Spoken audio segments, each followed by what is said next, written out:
Ladies and gentlemen, welcome back to another episode of the H+H Sports Podcast. I'm Tanner Hicks, and as always, I'm joined by my co-host, Jackson Huey. And welcome back. Welcome back to the pod, baby. It's been a minute. It's been a little minute. We were waiting for the finals to end, so we wouldn't be any distractions or whatever. It is officially off-season time, baby. At least for like the NBA and the NFL and the college football. It's been it's been the off season for the NFL and college football for a little minute, but we wanted to wait for the NBA to be completely done. No distractions, all football, baby, up until August or into August, September. Counting down the days to September 2nd when the Tigers play. But we're grinding all the way up until then. The next 12 weeks, all we're going to have is straight fire content for you guys. You can see in the title, we're starting with our predictions for the ACC standings in this upcoming season. Now, disclaimer, the ACC is not the most interesting conference in the world. There are a couple little teams that we're going to look out for, maybe have some playoff implications or whatever. But this is the craziest conference to look out for. It's not like, like 2/3 of the teams are going to make bowl games or whatever. Maybe it has the potential, but it's not like a team like the Big 12 was last year, where like every team was doing well. So let's jump right into it. First, would you have anything to say about the finals? I really don't. I really don't either. Jokic is him, simply. Yeah. But that's it. But that's really all I have to say. Okay. I want you to go first. Who do you have in last place? In last place, I have Georgia Tech at 3-9. Oh my goodness, I do too. That's something. Yeah, there's not much to be said about Georgia Tech. Georgia Tech, coming off a 5-7 season last year. They brought back half their team. Brought back 11 guys, and they had the 10th best class in the ACC last year. Looking over my notes. Georgia Tech, nothing special. They almost hired Tulane coach. I forget his name. Is it Willie Fritz or something? Yeah, I think that sounds right. Like they almost hired him, which would have been a great hire considering Tulane's success last season. But he went back to Tulane, and they still have Michael Pratt. The American predictions are going to be something. But Georgia Tech's not going to be great. They lost Jeff Sims to Nebraska over there with Matt Rule. And they lost Jahmyr Gibbs a couple of years ago. They don't really have the greatest team in the world. They're not doing the option anymore. Whole new direction for that program. And I think their direction starts at the bottom. Georgia Tech, yeah, last place. We won't spend too much time on these guys. For 13, I have Virginia. Now, Virginia is coming off some heartbreak to end their football season. They had a shooting to end the season last year. They only, played 10 games last year, canceled the last 2 games, but they didn't bring back a lot of guys. They only brought back 9 guys, and they had the 11th class recruiting-wise in the ACC. Not gonna spend too much time on them. But they lost Brennan Armstrong. Where did he go to NC State? I think he went to NC State, right? I think it maybe. Yeah, I think Brennan Armstrong did transfer to NC State in conference. That used to be not allowed. Before they obviously changed all these recruiting rules. Brennan, I'm trying to look him up. Brennan Armstrong. Where is he at? Yeah, he transferred to NC State. I should know this because NC State's in this predictions or whatever. But yeah, he did transfer to NC State. They really don't have any good players on their team. I may be missing somebody, but they don't have any good players. They lost half their team. They don't really have a good class coming in. It's just not a great season to look forward to if you're a Virginia fan. I'll say that. Yeah. At 13, I have Boston College. But I have Virginia right there with them. I got Boston College a little better. Yeah, Virginia, not good. That's what we get from that. Why is Boston College your 13th best team in the ACC? Give me deep. it. I need it. Let's see. Who did I have them? Crap.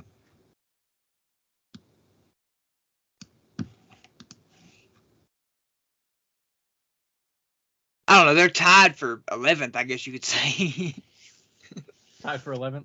It's a three-way tie. I'm just saying, why do you have them that low? Is what I'm saying. They obviously have a bad record. Yeah, I just feel like yeah, they do. I just feel like there's better teams. That's fair.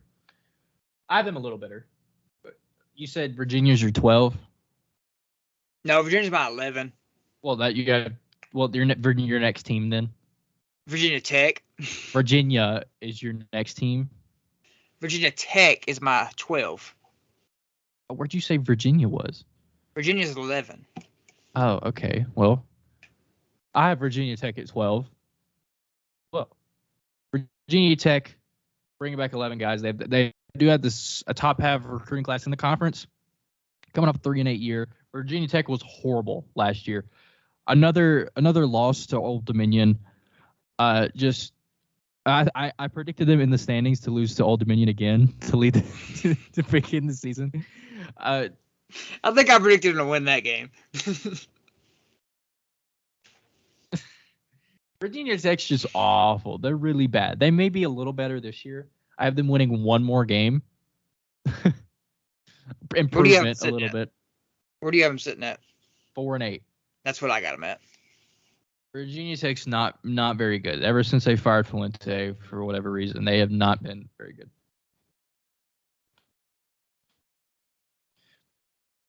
That's where I have them at. Your 12 is also Virginia. Who's your 11? Virginia. This is where it gets a little bit more interesting. Okay, you have Virginia there. I have Wake Forest here. Wake. Now they lost a little bit of guys. They lost some guys. They lost some players. I'll say that. Now their coaching staff is still there. But Hartman is gone as a grad transfer, I think, to Notre Dame. And he was pretty much like the offense is more of a system than it is talent. But Hartman was like the heartbeat to that offense, right? He had the gears turning. Hartman's gone. And when you only bring back 10 guys, you have a top 5 class in the conference as far as recruiting goes. When you only bring back 10 guys, I just don't think you're not. Just a little rebuilding year for Wake. Maybe get back on their feet. The season after this coming one, but this season I think it's a little slow down. Maybe miss a bowl game. Maybe sneak in another win in there and make a bowl game still. But I think it's a little chill year for Wake. But I think next season they'll be back to being good. Yeah. What we at 11? Yeah. Okay. Yeah, I already told you my 11. All right, who you got at 10? Who you got at 10? Top 10. I got top 10. I got Wake at 10. Yeah. Well, why do you have Wake at 10?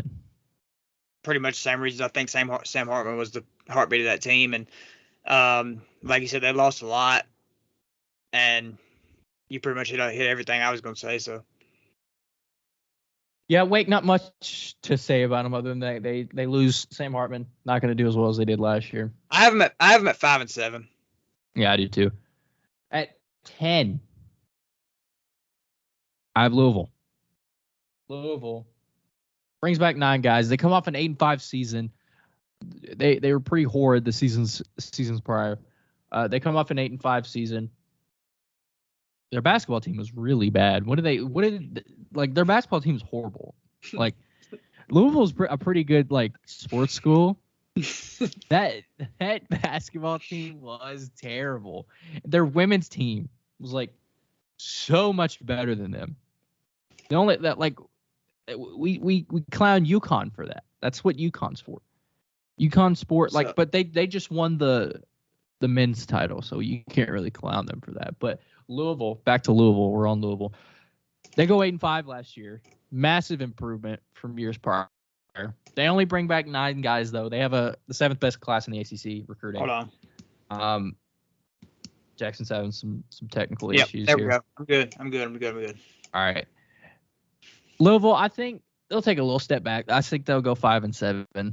Malik Cunningham's gone. He was pretty much their entire offense before. Malik Cunningham's gone. Maybe the new quarterback will do as well as him.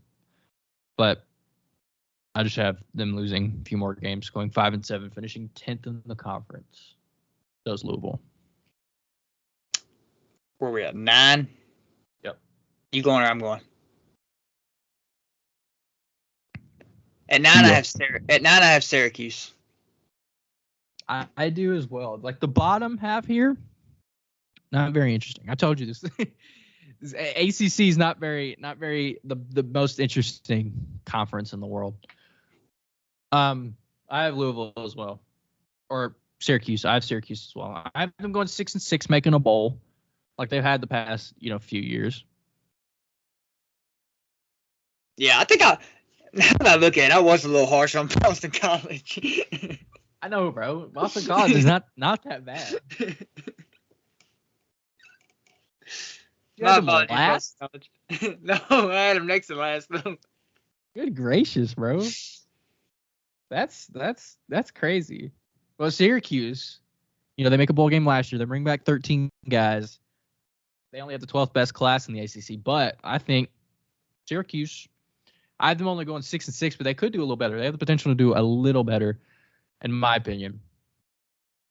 But yes, Syracuse 6-6 record. I think they'll go. Not much to say about them. Number 8, this is where I have Boston College. Now, I have Boston College sitting here because they bring back 13 guys, right? From a bad team. 3-9, worst record in the conference. But here's my thinking, right? When you come off that bad of a year, right? You have the worst record in the conference. You have that chip on your shoulder as a program, and that coaching staff be like, hey, we can't finish last again. All those players that came back are gonna have that dog in them. All the guys that they brought in gonna have the dog in them. The last place recruiting class in the conference gonna have that dog in them. Chip on their shoulder from having a last place class and last place in the standings. There's no beating them. They have nothing to lose. What are they gonna have the last play? What are they going? 6-6? 7-5. 2-game cushion. 7-5. 5 or 3-5 in conference play. They're gonna win all of their out of conference games. 7-5. Boston College. Write it down. Is Jurkovec still there? I need to look at that. Don't they play Notre Dame? I don't think they're gonna beat them. They don't play Notre Dame. Fun fact. They don't? I thought they did. No. Maybe I'm thinking of NC State. I think Jurkovec isn't there anymore. No. I think he's graduated. Anyway, it doesn't matter. Boston Jurkovec. College. You talking about Phil Jurkovec? Yeah. He is at Pittsburgh.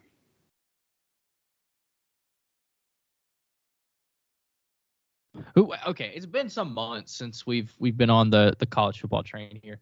He transferred to Pittsburgh? That's what I got. I could be wrong. Look it up.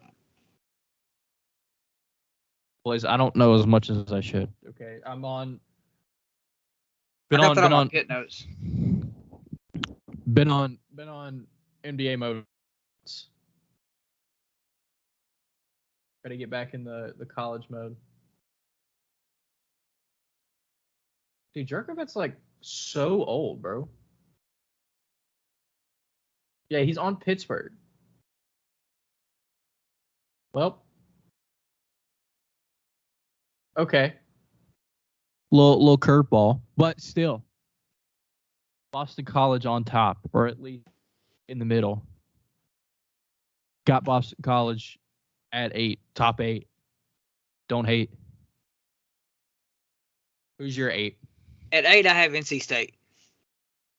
Ooh, why? Tell me why. They bring back a lot of seniors because of the COVID year, and their non-conference slate is pretty favorable.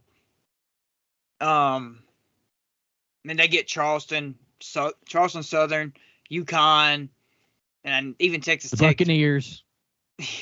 Even The mighty Buccaneers. Texas Tech could be a favorable matchup for them. And they get Wake Forest at home. But they do got to play Clemson, North Carolina on the road. I think they could squeak it out and win 6-7 games. Okay. I have them a little better. But I think that's fair. Who's your 7? Top half of the conference. Top half. My 7 is Duke. The Blue Devils. They had a great season last year. Yeah, they had a good season. They do have a tougher schedule than they did last year, but they bring back 17 starters, including their quarterback, Riley Leonard, and one of the nation's best linemen in tackle. What's his name? Graham Barton. Yep. And they bring back 8 starters Okay. on defense. So I mean, they should be building on what they had last year, and not saying they win the conference or anything. They could make a little noise. They could make the conference championship if everything falls right. But they got a tough schedule. At 7, I have Pitt going 6-6, 4-4 in conference. They bring back 11 guys. They have a top 4 recruiting class in the ACC, coming off a 9-4 year. I didn't realize they did that well last year. Pitt. Now I know that they have Jarkovic at quarterback instead of Keaton Slovis. 6-6 record. Nothing to laugh at. Nothing to be upset about. Nothing to be crazy about. But, Pitt, top 7. At 6, this is where I have Duke. I have them going 7-5. That's what I got them at. Top 6 in the conference. They have I gave them. It's weird. I doing their schedule is a little weird because I realize that they're Duke, but they're gonna be like very seasoned next year. They bring back 17 of the 22 guys on their roster, coming off a 9-win year. I think they probably could win another 9, maybe even 10 games this year if things go right. But we say the ACC is not very interesting, but it's still a fairly talented conference. And, these teams, there's only 2 teams in this entire conference that don't bring back 10 starters, which is pretty impressive. There's not a lot of turnover in this conference, right? Not a ton, at least. And, Duke bringing back 17 guys is crazy. It's absolutely crazy. They're going to have a lot of guys get drafted next draft. I think Duke could like I said, I think they could possibly win another 9 games, maybe even 10. They could be this year's South Carolina, what South Carolina was last year, what we thought they would be. They didn't beat Georgia. No. Fortunately for you. Duke probably can make a little bit of noise this year, but I have it. I kind of a little, I didn't go too crazy on the predictions. I have them sitting at 7-5 here. At 6, this is where I have Louisville. Ooh. You have Louisville, another winning record? Yeah, I just think they got a favorable schedule. They miss Florida State and Clemson. They don't got to play either one of them. They got Jack Plummer in the transfer portal. They got a lot of good pieces on the O-line transfer portal. Got some good pieces at receiver in the transfer portal. And their defense held teams at 19.2 points a game last year. They bring 6 starters back on that side of the ball, but they got to find a linebacker and some corners. But the most important part of the defense, they have to find that. Yeah. They're bringing back like the whole Purdue staff. Jeff Bohm coming in from Purdue, going to his alma mater.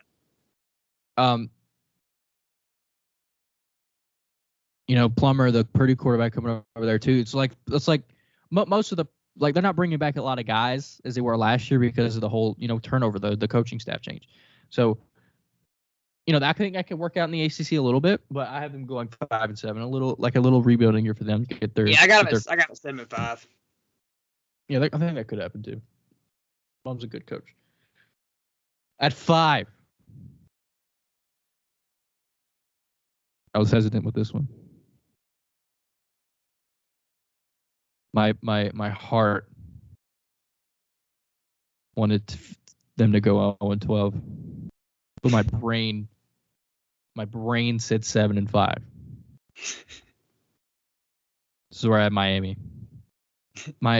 Everything except for my brain wanted them to go 0-12 and average 12 points a game.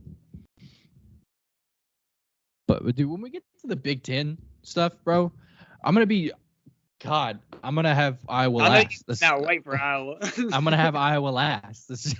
That's just what's gonna happen. No, but Miami, they have talent.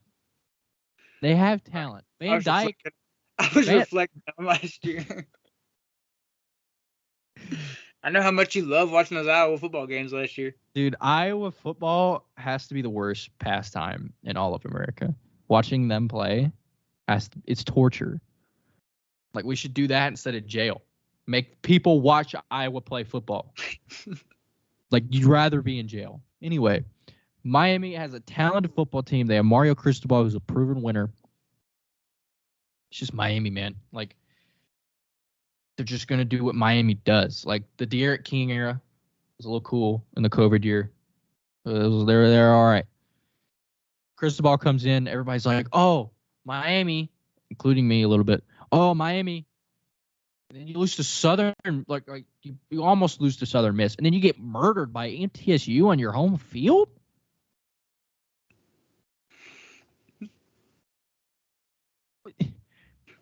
Sick. I have you going 11 or 7-5. You think MTSU can do that to Alabama in week 1? I would break the internet if that happened. If MTSU threw 4 or it was at 3 60-plus yard touchdowns against Alabama and killed them. Alabama plays MTSU week 1. I thought they do a little kickoff game. You thought Alabama did a kickoff game? Come on now. It's LSU and Florida State. LSU, Florida State. It's just surprising to hear. Alabama usually does a kickoff game. But they don't. It's kind of weird. Anyway, Miami, listen. They play Texas week 2. Alabama plays Texas week 2. Like they did last year? Yeah. That's pretty cool. It's going to be a Tuscaloosa this time. Adam Frazier just hit a home run. Miami, I'm predicting y'all to have a winning record, okay? This is the only leeway I'm giving y'all, okay? I'm going to be nice now. But when the season starts and you guys start losing to Georgia Tech and Virginia at home and score 12 points, we're going to have an issue. Cristobal better be gone if they don't have a good year. That's all I'm saying. But I have them going 7-5. That's all I'm going to say about all I'm saying. Understandable. At 4, or we're at 5, ain't we? Yep. At 5, I have Pitt. Pitt's a good team. Yeah, I think so too. I got them at 8-4.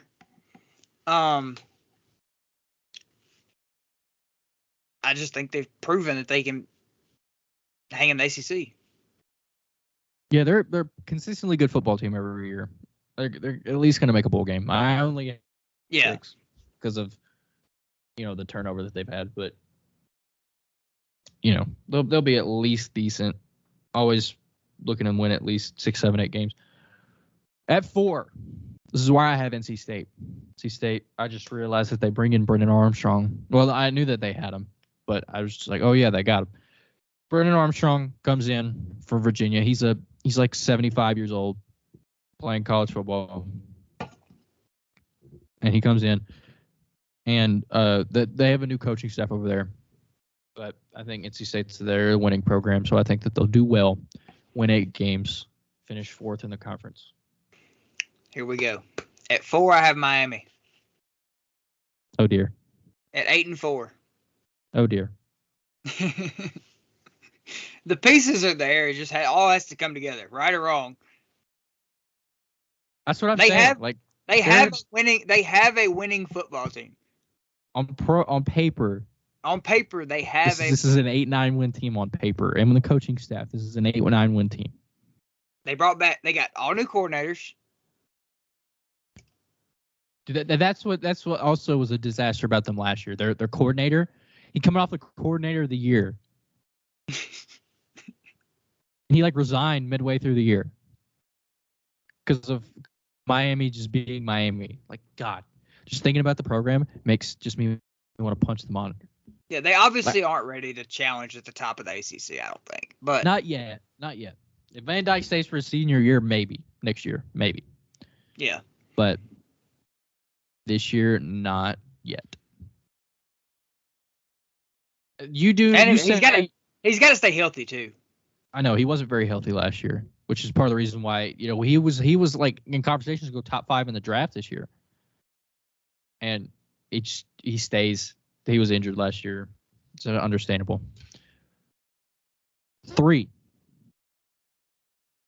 We're only down to 3 teams left. It's the order. Who's your 3? My 3 is North Carolina. What record? 9-3. This is where I have Clemson. Wow. Clemson misses the ACC title game. Yeah, Clemson fall off. UNC better. I think I have UNC just winning the head-to-head, I think. Yeah, I have UNC winning the head-to-head in the regular season. And so they both have the same record, but I have them, winning the head-to-head, therefore they make the conference title game. I'm a little concerned with North Carolina. I mean, they lost both of their top 2 receivers. I know they got some guys in the portal, but I mean, it's just, and I know they got Drake May. I don't know why I'm concerned. And their defense can't be much worse than it was last year. They can only go up. They can only go up. But I mean, I just think there's some games that they might slip up. I mean, Drake May is going top 2 next year. Oh, it's yeah, Caleb for sure. Williams and Drake May. Regardless of what happens this year, I think. Yeah, he's 40 picks, and that could change it a little bit. But he was not going to do that. North Carolina, Drake May is going to go top 2 in the draft. It's going to be Caleb Williams and him. Top 2 in the draft. Drake May is a generational player at quarterback. Marvin Harrison Jr. might have something to say about that. As I was saying, Drake May is a generational talent at quarterback. When you have a guy like that, we can look at Alabama for instance last year, right? Comparing Alabama to other programs is like comparing apples to oranges. It's useful. It's useless. But last year, Bryce Young's top target last year wasn't even a receiver; it was his running back. And when you have a shortage of wide receivers like that, if your quarterback's good enough, you can win 10 games. Now, Alabama's defense was good, all that, and they had Bryce Young. Comparing Drake May and Bryce Young might be a little crazy right now, but Drake May is really good. I'm not saying he's as good as Bryce Young, but Drake May, I don't know. Drake May's really good, and I think he can carry I say North Carolina's going 9-3 in the SEC. I'm not saying they're going to win the national title, but North Carolina, I think they can win 9 games. I think they could be the make the conference title game again. It's just their defense only can go up. Their defense is only going to get better from last year. It's like Ole Miss a few years ago. Good Lord. But if the receivers don't have to be, you don't have to have a Josh Downs in the offense for UNC to do well when you have Drake May at quarterback. That's all I'm trying to say. And that leading up to that, I say I have UNC at 2. UNC at 2 at 9-3. Yeah, so it's all. I've said what I had to say about North Carolina. I didn't really say what I had to say about Clemson. Clemson, I have them at 3. you know, they lose DJ. Who, whatever we could say about DJ, he wasn't that bad, and he was in the system for a couple years. Okay. Now I forget the quarterback's name. I know he's Cade Klubnik. I didn't want to say it wrong. I figured it was that. People all year were saying start Cade, start Cade, start Cade. Now they did it a couple times, but DJ, got a little better throughout the season when his receivers were actually catching the ball. I think Cade has the potential to be a Heisman contender this year, but in his career, maybe not this year, maybe next year. I think this is a transitional year for Clemson. Right now. They lost a lot of guys. They lost a lot. They lost a lot of guys. They lose their three best defensive players to the draft: Trent Simpson, Brzee, and Murphy. Their three best defensive players are gone. And usually what Clemson relies on is their defense. Now, they still have a solid defense. They still have a solid defense. I'm not saying the defense is bad, but it's not as. I don't know if it can carry them anymore. Is what I'm saying. They have a legit argument for the best linebacker duo in the country. Honestly, they do, but I'm not sure if it can carry them anymore. Is what I'm saying. Venables is gone to Oklahoma. He's probably wishing he stayed.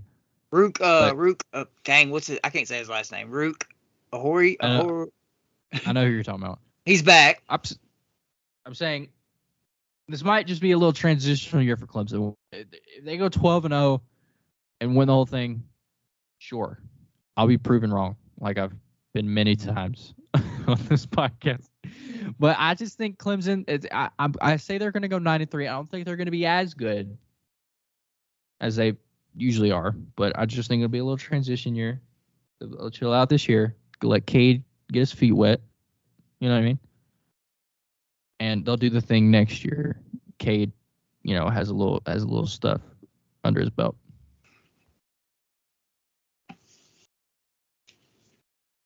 All right, who's your two? My two is Florida State. Ooh. I got Florida State at 2, and this is gonna blow your mind because you just got done raving about them at 11-1. You have Clemson going undefeated? I have Clemson going undefeated. That's insane. The only loss I have for Florida State, I almost had them at 2. I'm not going to touch on that LSU game right now. We'll touch on it when it comes around. But that's a toss-up to me. But that wouldn't affect this game anyway. This conference, anyways. So Florida State. You had them losing week 1. No, I have them winning right now. But I don't know. I could go either way on it. You know what I mean? Yeah. Right now, the only loss I have for them is Clemson. Okay. I don't completely hate it. That's what I'm saying. I could see them. It's Dabo Swinney and Clemson. They're a top 5 program right now, easily, and they have that championship DNA. I could easily see them doing that. Florida State. I think it'll be a little. I think everybody already knows. I think everybody knows Florida State at this point. They bring back 80% of the offense, 94% of the defense. I know Verse is back. Easily a top. Jordan Travis is back. Easily a top 3 player in the ACC right now. Yeah, Verse easily could have gone first round in this draft, and it was a surprise to see him stay. Surprised to see him stay in school. Verse is back. Jordan Travis is back. Our boy Brock Clean in the room. You know what I mean? Yeah, Florida State's going to be room. And I might be a Florida State bandwagon because I like Mike. I've been a Florida State bandwagon since Mike got there, bro. Yeah, I have to. I've been telling them, you keep Mike, let him stick around again. So anybody that hears me cheering for Florida State this year, I'm not bandwagoning. You go cook a little something up, you know what I mean? I'm supporting my coach. And Mike we trust. He's the reason Memphis is. And we're not relevant, but he's the reason Memphis is any type of relevant. Yeah. At 1, obviously, I have Florida State, and I have them going 11-1 as well. But I have them losing to LSU week 1 and winning out. Yeah, I could see that. Now, I could see that. I mean, if they lose LSU week 1, it's not going to affect them long term. no, I don't think. No, it won't. Like a loss to spoiler. I think LSU can be really good this year. Yeah, LSU's going to be good. Jaden Daniels is back, and most of their team is back too. But they have, like you said, 80% of the offense is returning, 94% of the defense is returning. Jordan Travis is back. He could be a Heisman candidate. Team and Mike's got a culture there. Is really, really good. Those guys rally behind Mike now. Mike was a little shaky at first when he first got there with the whole, I forget his name. Dang, it was like a defensive tackle. It was a defensive tackle, and like they had a little trouble when he first got there and stuff. And now Mike has established the culture there. The team is winning. They won 10 games last year for the first time in a little minute. And I think Florida State they probably won't make the playoff. I'm not going to be that delusional. I could see it happening, but I'm not going to say it's going to happen after them having one good year. But I could see it happening. And like I said, I have Clemson at 1. I just think you having them going defeated is a little crazy. It's a little crazy. I think the defense is going to be good again. I think Garrett Riley can open up Cade Klubnik a little bit and help him take that next step. And I mean, they don't have that tough of a schedule to go through. So let's look at their schedule. Week 1, they play Duke. It's a little tough matchup. But yeah, that is a tough matchup, but I think Clemson can win that game. Yeah, Clemson's going to win that game. They play the mighty Buccaneers of Charleston Southern. That's a dub. They play Florida Atlantic week 3. That's a dub. And week 4, game day game probably here in week 4, start of October. Florida State and Clemson. I have Florida State winning this game. I will say I almost said that Notre Dame will beat Clemson, but with it being at Clemson, I gave Clemson the benefit of the doubt. Yeah, I had Notre Dame beating Clemson here because I have Clemson going 9-3. Yeah, I did it first. Yeah, I did it first, and then I went back on it. I was like, well, it's at Clemson. Notre Dame, I don't know. They could, yeah. I still Notre think Dame was really good in the season last year under Marcus Freeman. And Marcus Freeman, he has a full season under his belt at Notre Dame. Yeah, I got Notre Dame sitting about 9-10 wins this year, like they usually do. But I think they could beat Clemson this year on the road. Clemson plays every single game on a Saturday. Huh? Even then, that doesn't change my prediction. So. Yeah, I have Clemson losing to Notre Dame, Florida State, and UNC. Yeah, I could see that.